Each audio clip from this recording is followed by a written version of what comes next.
লজ্জা করে না মেয়েদের পাশে হাত দিতে? মেয়েদের পাশে এমন কি থাকে যে হাত দিতে লজ্জা লাগবে? কত টাকা নিয়েছিস ফেরত দে, ফেরত দে, ফেরত দে বলো। কিছু নিলেই না ফেরত দিব। আমি নিজে দেখলাম তুই কি যাও নিলি। এই না 20 টাকা, ভালো করে চকলেট খাইস।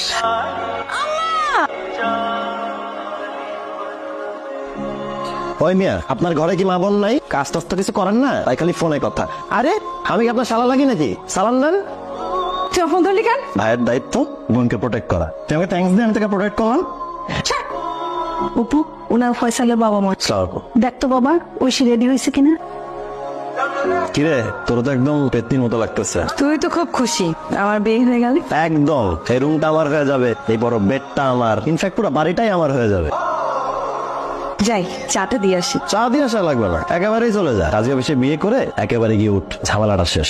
আমি চলে গেলে কাকে নিয়ে খাপাবি? খাপা। ডেট কবে ফাইনাল হয়েছে? এই মাসের 20 তারিখ। 20 তারিখে বিয়ে, তারপর 26 তারিখে আমি কানাডা চলে যাব। কানাডা থেকে তোর জন্য কি পাঠাবো? কিছু লাগবে না। সারা জীবন তো পরে কোটা দিবি। তুই তো সবচেয়ে খুশি। আমি অনেক দূর চলে যাচ্ছি, সারাদিন রাত কেউ তোর সাথে ঝগড়াঝাটি করবে না। বাসায় ভালো ভালো রান্না হলে সেগুলো আর ভাগ করে খেতে হবে না। আমার কাছে তোর নামে কেউ বিচার দিবে না, তাই না? নিজের খেয়াল রাখিস। আরে পাগল, আচ্ছা আমি কি সারা জীবনের জন্য চলে যাচ্ছি?